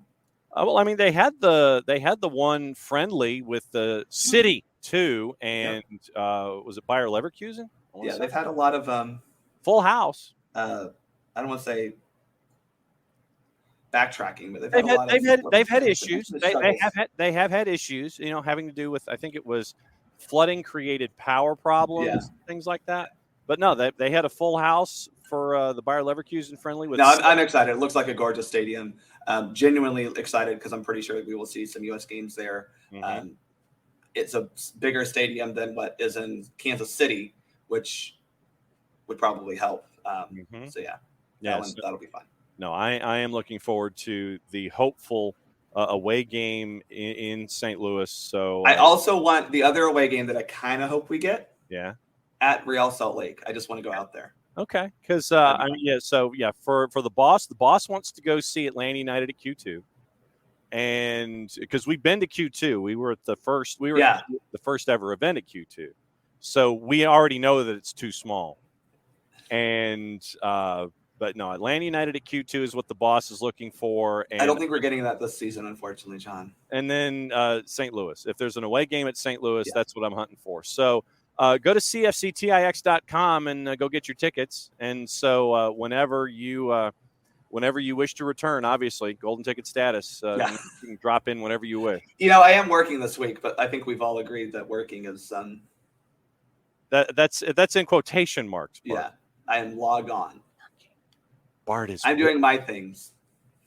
He's working. I'm not trying to take on other people's things. Yes, do yours and let everybody else handle theirs as you continue to drink good with the mug this morning. So as always, what's the latest with Soccer for Us? And the we have women's and men's friendlies coming up in January. I'm expecting those rosters probably at the first of the year. So we'll have breakdowns of the rosters that are released and then breakdowns of the matches as they happen. Obviously, taking a break now that we might do something before then. Got to talk to the guys if they want to. But, we did a lot of work during the World Cup, and now it's time to set back a little. I'll save a question that is both Christmas and soccer related for the next time that you show up. So get out of here and go to work. Yeah, thanks. And real quick, thanks to the Ball is Round Montreal for having me on their show yesterday. They were really cool, and got to talk about George Campbell. We're sad to see him leave, but happy to see him hopefully actually get to play. So yes, for $600,000 in AM with a possible another 300 plus a sell-on fee. So good piece of business for Atlanta United in a numbers game, and you want to see George. And good for George Campbell. I think that's the biggest one where I'm at is this is a great move for him. Mm-hmm. He wasn't going to play for Atlanta this year as much. Yep. And that game will be used to keep the walking thirst trap that is Juan Parada. So that's always a plus in my book. Yes, Air Force One gets to hang, so that's always a good thing. Bart, get out of here. Drink coffee. Cheers, all right, Bart Keeler, Soccer for Us POD, and he's going to drink coffee and do good. And obviously, when the schedule comes out, Bart's going to use his golden ticket status, come back in, and discuss things for the sport. Pilgrim, good morning. I'm catching up on stuff. Only issue with Scaloni yesterday was the last 10 minutes of regulation. Yeah, it did feel like they were hanging on. It looked like a fighter that was trying to just make it to the end of the round. Felt like Argentina about to pull a Super Bowl 51. That was after defending his moves in articles and everywhere else. Didn't want to have to eat your words. You didn't. And yes, hi. Good morning. Niall, Emi Martinez, silence for Mbappe. That's the title of the book. Emi Martinez, silence from. It sounds like something very, very Sprockets-ish. Silence from Mbappe. Like give me a good. That's like a Fellini movie. It's a Fellini film. Emi Martinez, silence for Mbappe. Yes, so that's your Fellini film. And like I said, Emilio, you're spot on. We're having to compare things. I'm not a comparer, so I'm right there with you. Nix, you're glad ref and VAR wasn't an issue yesterday, even though we had a butt onside or an onside butt. Or no, because if it was an onside butt, it would mean that the butt itself was the onside aspect. So if a butt is keeping you onside, how would you phrase it? Butt for the onside, go I, something like that. So yeah, if there's a butt keeping you onside and it's not your butt, how would you phrase it? I guess that's the next question to the board. And Nick's about the center ref Marciniak, somewhat inconsistent, especially with yellows, but overall a good job. But yeah, you want the game to be the game, unless it's something completely and totally egregious, rugby tackle, something like that, where it's a foul that you've got to give it the professional foul, like we saw late when it was Messi on the rugby tackle. You had to give it. Yes, Will, I'm right there with you. The second goal could have been a statue. It probably will be. And yeah. Oh, and Junius. Yes. The denim kit. I actually like the denim kit. I might be in a minority, but I like the denim kit. I like that. I like that back in 94. I probably have more World Cup 94 stuff than the average American, because I really liked what the triple swipe did with what they did that year. So yeah. And yeah, Pilgrim, you're probably not wrong. Clint Dempsey on a bass boat, probably for all of the Texas games, probably something there. He's probably going to be on knowing the English language rights holder, they probably will have him live on a bass boat doing commentary from his house in Nacogdoches, Texas. Let's see. Yeah, and Niall with Drury and with Andres. I mean, honestly, if you were watching the English language provider and everybody was sitting there saying, go to Telemundo, go to Telemundo, go to Telemundo, but so that way you could hear a legend with Andres Cantor. I mean, like I said, I've had Telemundo up the entire time. I wanted nothing to do with the English language provider. Nothing to do with the English language provider. And I got the emotion and I understood it and was loving every minute of it. So I watched Telemundo and had no problem doing it at all. Let's see. Yeah, and I like the celebrations too, Niall, with the wiggle. And you gotta love Emmy Martinez. Nick's another level PK stopper, absolutely, mentally and physically. Yeah, then you get folks thinking. Yeah, you stop the Coman one, and then Chouameni just pull hooked it because he was thinking just a bit too much. So let's see. Yeah, and when we were discussing the Mbappe quote, so if he said it even before the final, still I think it applies just as much. When it's like, dare France to go to Peru or Chile, dare them to go to Peru or Chile. And Pilgrim, no doubt, he's never seen a River Plate Boca match. Yeah, you go to El Monumental, or you go to good luck on that one. So and Badger, square on. Sour grapes don't make a good Chardonnay. And Niall, eat some humble pie, dude. You're talking on the field, world-class player saying stuff like that. And like I said, even if it was before the match, makes you lose respect for the guy. South American football have a different gear than European teams that just haven't found it yet. And to Niall's point, origins of football are in South America, not Europe. Pilgrim. Argentina as a whole looked at this manifest destiny. No amount of we're Europeans, so we're better was going to discourage them. And yeah, you're spot on. So I'm trying to see what else we might have. Yeah. Well, and Sean, you could ask Sky. Well, I think it was more BBC with Lineker than it was with Sky. But yeah, BBC was not happy. You just go by their first 2 minutes, where you had Lineker just going off, and then it's like, and here's our coverage. And so yeah, BBC was not happy from moment one, and the host nation was not happy with the BBC for not showing the opening ceremony and having it on in their iPlayer or on their web or their version of pay for streaming service. Yeah, so the host nation was less than pleased with the BBC from the absolute beginning, and they wanted to have conversations with Lineker, but the BBC was like, "Well, this is the first we've heard of it. Sure, we'll have conversations," and then they never materialized. Strange how that happens. Let's see. What else do we have this morning before we get into gossip, rumor, and innuendo? Okay, so the tickets are on sale for the Chattanooga friendly at Finley. Atlanta United section is 102. CFCTIX.com if you don't have them. CFCTIX.com to go to the Chattanooga friendly. And that will be what we keep an eye on this morning. Go on, buy a lot of the tickets, make it loud when you get up there. Then Ricky, so what's the PSG locker room going to look like for the first week or two? Trophy right here, just right now. But that'll be an interesting dynamic, like when Jordan and Bird hugged. When they were both out of retirement for the first time. So Pilgrim, posterior offside. Sounds like a medical term. Yes, it does. Ricky, is Messi going to get booed first game out? That could be. That'll be interesting. Absolutely interesting.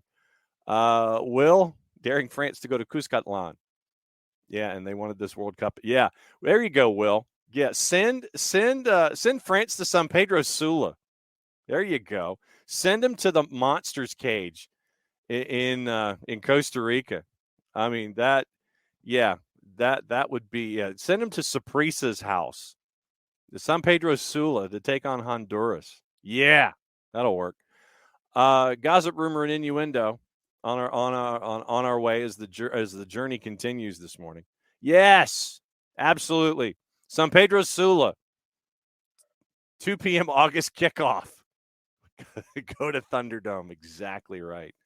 I think that there's a little bit of learning to do about Central and South America. Send them to Boca or River and play a match there. All right, so here's your gossip for the morning.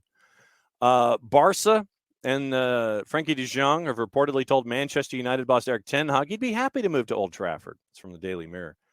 West Ham interested in signing Aaron Wan-Bissaka on loan in the January window. That will make Erik ten Hag's life a lot easier. Fiorentina, Sofiane Amrabat would prefer to join Liverpool despite interest from Spurs. A deal for Amrabat in January is the most likely outcome for Liverpool, as moves for Borussia Dortmund and England midfielder Jude Bellingham and Enzo Fernandez are still being worked on. That's from our team friends at Team Talk. Moises Caicedo update. Chelsea and Liverpool interested in signing the Brighton midfielder. Remember when we wanted to have Moises Caicedo here? We tried, but he wanted to go play in England, and he had to kind of suffer for a little bit. Brighton is going to make a fortune on both Caicedo and on Alexis, and they're going to reinvest it the way that they always do. Agent of midfielder Arthur Melo says the 26-year-old will be continuing his loan spell at Liverpool, not returning to Juve in January. That's from our friends at Tutto Mercato Web. Barca interested in signing Youssoufa Moukoko from Borussia Dortmund, refusing to pay a fee for a player available on free in June. So it looks like Barca looked at the amount of money in their wallet and was like, tell you what, we'll wait. Chelsea hoping to beat both Real Madrid and Manchester City to the signing of Josko Vardiol by making a £45 million move in January. That's from the three-letter paper, so take the information at your own peril.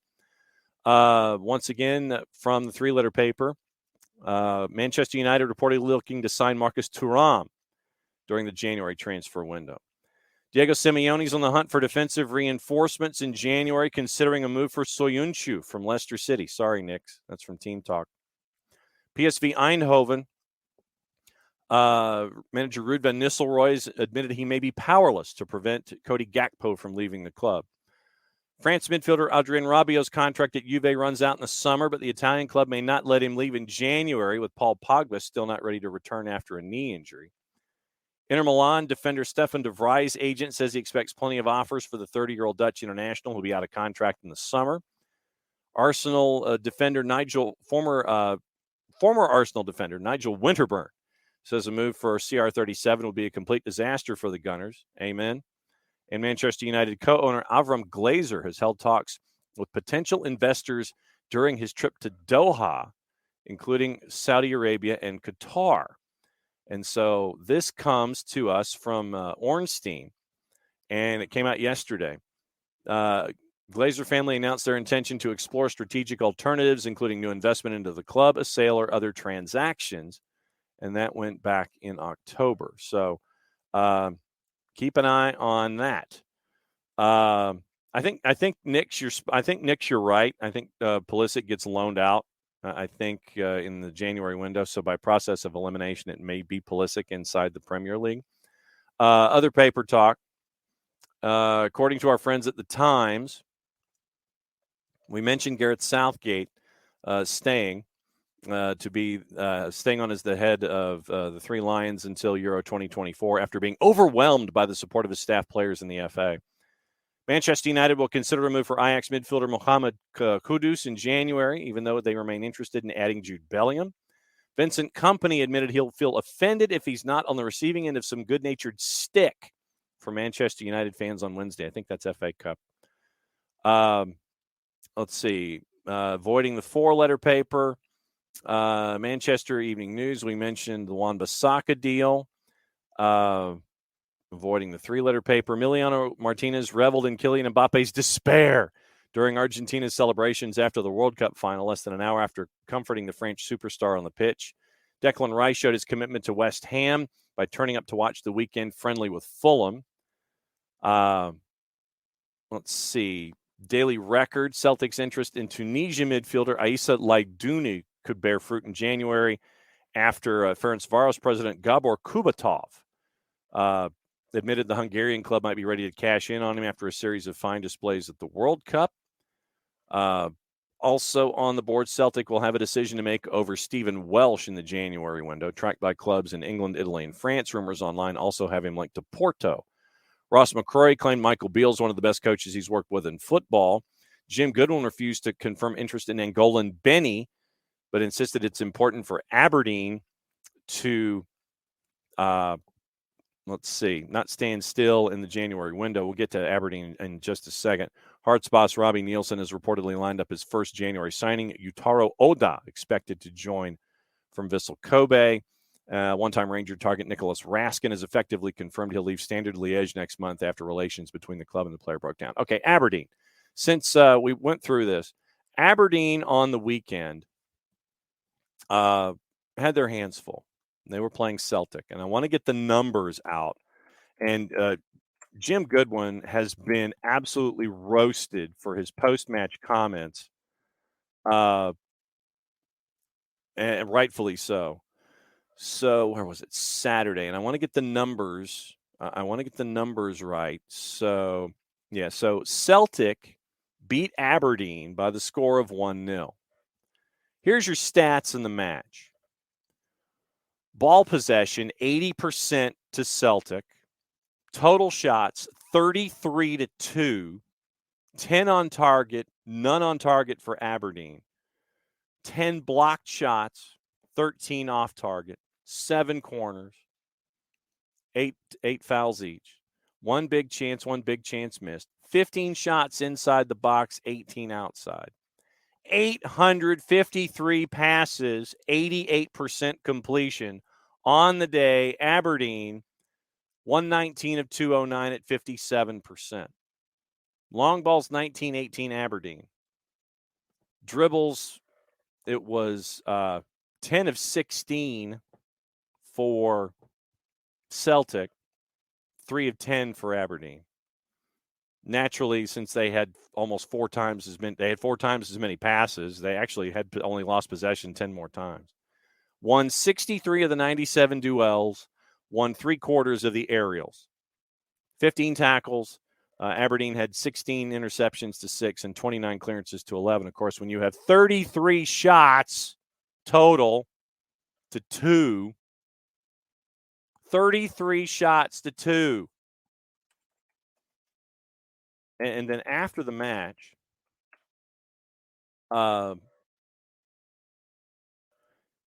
then it was a defensive approach that Jim Goodwin said.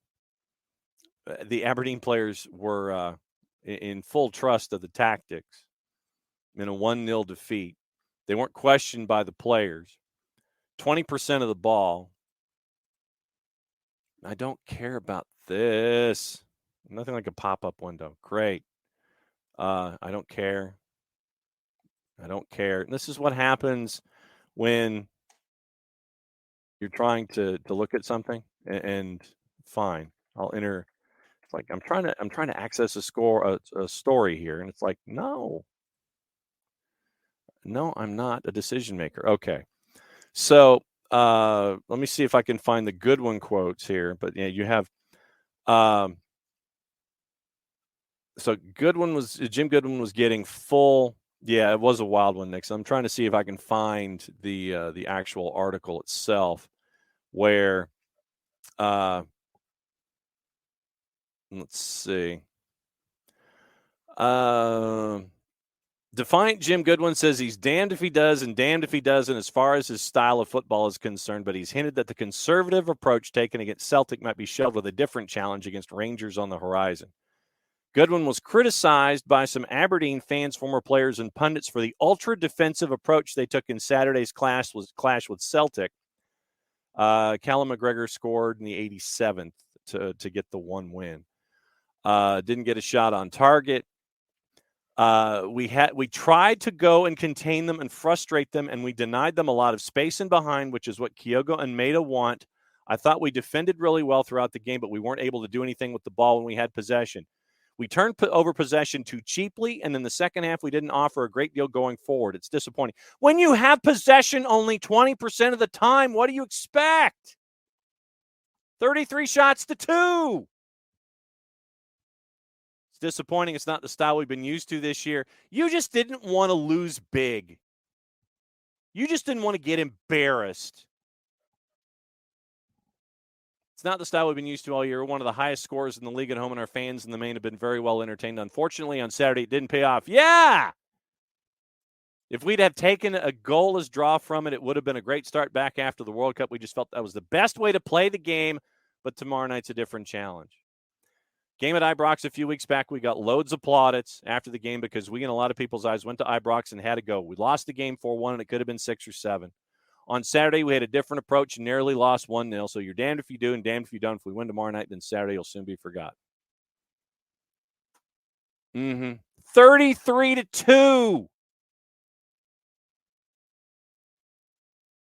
33-2. That's your shots. That was your shots. You just didn't want to lose big again. Damning as club legend Willie Miller called for punters to express their displeasure at the negative tactics used when facing Celtic. He slammed a disgraceful performance and asked Chairman Dave Cormack if Chairman Dave Cormack would accept such mentality. I know they did almost get away with it. 3 minutes.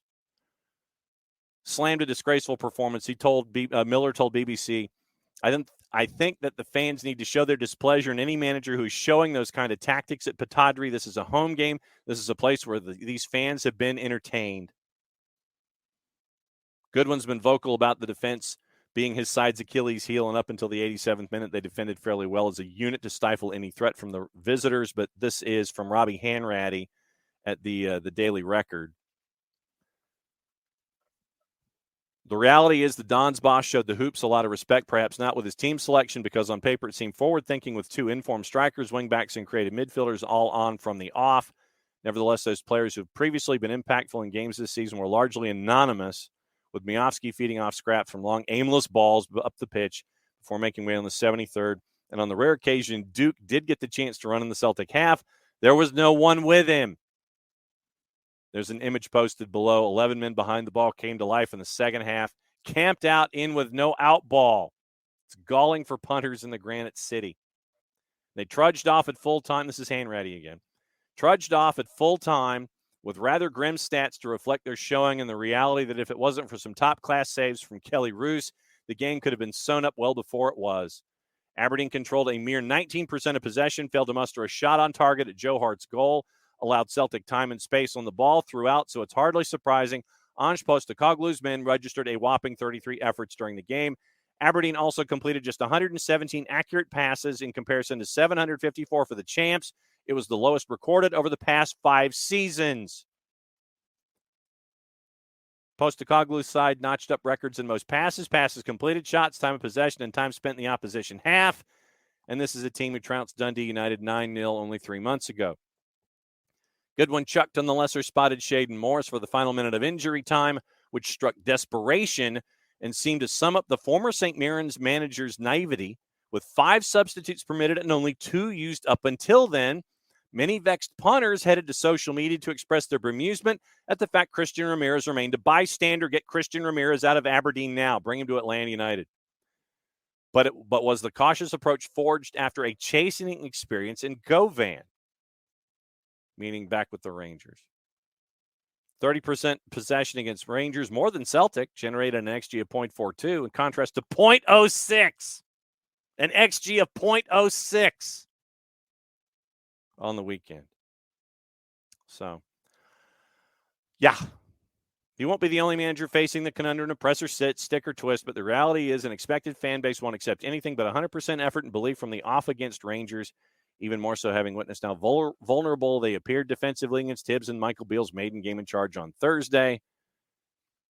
There you go. Livingston, St. Johnstone, St. Mirren twice have caused upsets by taking points off the Glasgow pair this season, using a variety of strategies, which can be seen as a blueprint for Aberdeen with a far superior budget to do the same. There you go. No, Emilio, he would not have. He absolutely would not have. Stephen Glass would have been ready to go 15 rounds. Absolutely, he would have. He was ready to go 15 rounds and trade haymakers. You would not have seen 19% possession and an XG of 0.06, 33 shots to 2, none on target. You would never have seen that. And yeah, I mean, at Aberdeen, true. I mean, the fact it was at Pittodrie, but still. 0.06 at home, 19% possession, 33 shots to 2. I remind you, Emilio is correct. Stephen Glass would not have done that. There's no Prawley. He would not have done that. They would have played. You saw what Stephen Glass's Aberdeen did against Celtic and Rangers. He didn't back down from a challenge at all. Would not, did not. And it's going to be interesting to see what Glassy does at Memphis 901 this year in USL Championship. I'm looking forward to it. And we'll be catching up with Glassy on a semi-regular basis. But no, it's going to be fun to have Stephen back on this side of the Atlantic and see what he does at Memphis 901 with with players that he's very familiar with. Luis Fernandez recently re-signed. And, I mean, Philip Goodrum, Laurent Kisiadou. Last season it was, let me see if I can remember, Kisiadou, Chris Allen, Philip Goodrum, Luis Fernando, and there's a fifth one I think, but I can't remember. But yeah, it's going to be interesting with Glassy with his old connections back there with Memphis 901 at AutoZone Park. Does Glassy get to smash a guitar?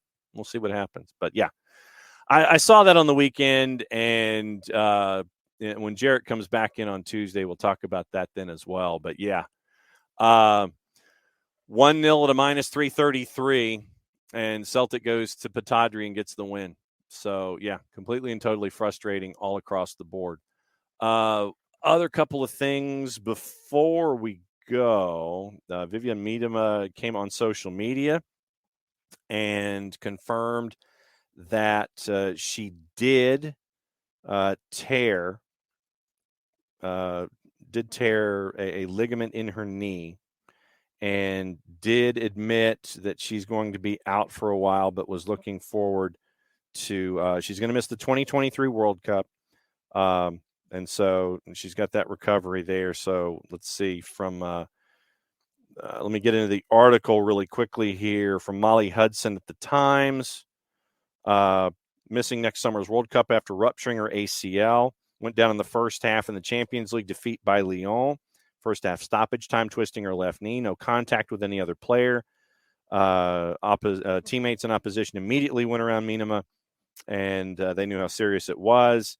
Arsenal said Monday morning, we can confirm that Miedema suffered a ruptured anterior cruciate ligament during our match against Lyon at Emirates on Thursday. Expected to undergo surgery in the coming days.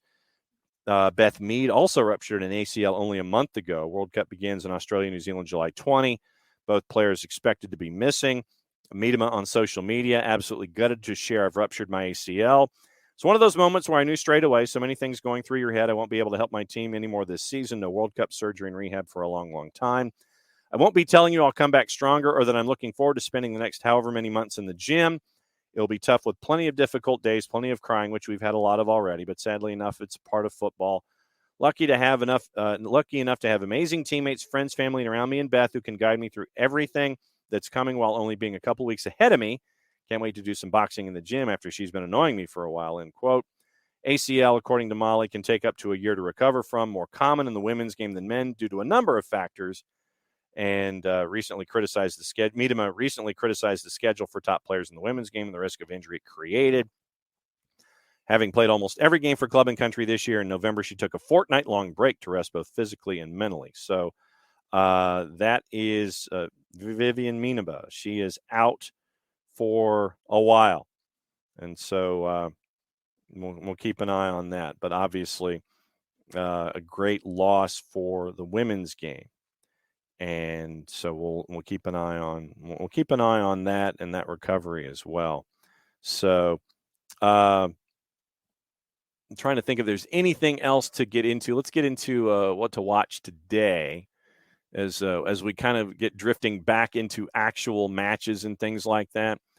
Right now, you got a lot of stuff going on in Europe, a lot of lower division stuff in North Africa, and that takes you through Premier League. International Cup is at 2:00. You've got some club friendlies, Serie B, Serie C. Championship at 3 o'clock, Wigan and Sheffield United. Sheffield United's a minus 118. La Liga 2, Leganés is a favorite at home at 3 o'clock, 10 o'clock, and 8 o'clock and 10 o'clock. The Copa por Mexico. Club America Toluca is at 8 o'clock, and that is Club America is a minus 149. Your draw is a plus 316. Toluca is a plus 308. And Chivas Guadalajara is a slight favorite at home, plus 154. Your draw is a plus 213. And Santos Laguna is a plus 168. And so let's see if we can find where we can keep an eye on all of that stuff. The soccer on television, which is we find that on Soccer America, and it's on TUDN Univision, and Serie B is on Fox Soccer Plus at 2:30 with Perugia and Venezia. A lot more going on Tuesday, and a lot of it is on ESPN Plus. We'll get into that tomorrow as well. And so thanks to Bart Keeler for hanging out with us as long as he did. Pilgrim, it is a big deal. Open Cup qualifying has been going on. It's always fun. It is always fun when we have Open Cup because I always like to see. I'm the wayward soul that likes to see all of the little guys make their runs and who gets to make their runs from qualifying up and through. You know, do we get to see the villages and teams like that work their way in? But no, we'll be covering that too when we find out those matchups, and we'll be keeping an eye on things there. Yes, defeaters. Yes, no doubt about it. They represent Texas very, very well. So we'll be back at it again tomorrow. But before we go, actually, since I didn't get the chance to do it when we were in the early part of the show this morning, so let me go. We have to cut a promo before we go and get everything squared away. So let's see. The music has to go to 19. I have to take the loop off. Or not necessarily, because I'm hoping to fade by then. But we go here, and we read a promo. For odor-free, clean, fresh air, one place you need to go. It's Lemonize Service. The Lemonize Service deodorizes enclosed spaces like houses, apartments, and condos. Created a customized solution that eliminizes all organic odors, including those like pet, cigarettes, and food. Realtors and property managers use the Lemonize Service to eliminate bad odors to help them sell or rent their homes that much faster. Offering a turnkey process that makes it easy to work with realtors and property managers. Kind of the environment we like that these days, a very green way to get rid of odors without any kind of toxic residue whatsoever. Different than Febreze are our favorite masking agents that we have either above us in the cupboard or under the sink, because when you reach under the cupboard or above the sink, you take that masking agent, you spray it in the air. It means one thing: it's a masking agent. Only masking the odors, it's not attacking the issue like our friends at Lemonize do with their proven scientific formula. Pricing very, very easy, either by cubic feet or parts per million, to come up with a price affordable for you, offering results in 24 hours or less. Any questions, frequently asked or otherwise, one place you need to go, it's the website. That's where I pick up my pen. Do us a favor, after the .com at Lemonize, go /Atlanta so they know what part of the world that you are addressing them from, so they can tackle your issues geographically. So your full homework assignment. ELIMINIZE.com, Lemonize.com /Atlanta, Lemonize.com /Atlanta. For odor-free, clean, fresh air, Lemonize Service, proud sponsors of everything SDA. Slow fade of the music. And before we go, and I know that the problems that we've had in the past with it, so this is why I saved it to the end. And what I'm going to do is play two calls and let you know what it was like for both Andres Cantor and for Peter Drury to call the moment that they called. And I'm trying to load them as we speak. And, remember that for Andres Cantor, for him specifically, here's a guy who was born in Argentina and raised in America. And here is the call from yesterday as he called the last bits of, this is the Montiel.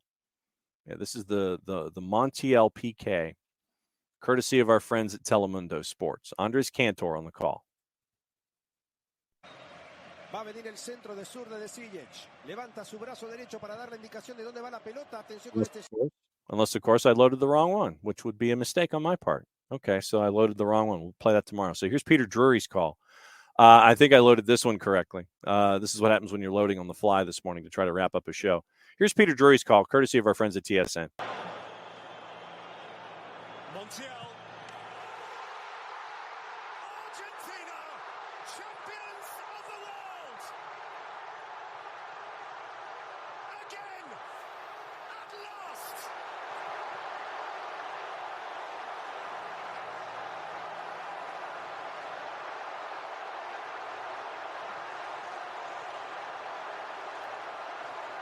And the nation will tango all night long.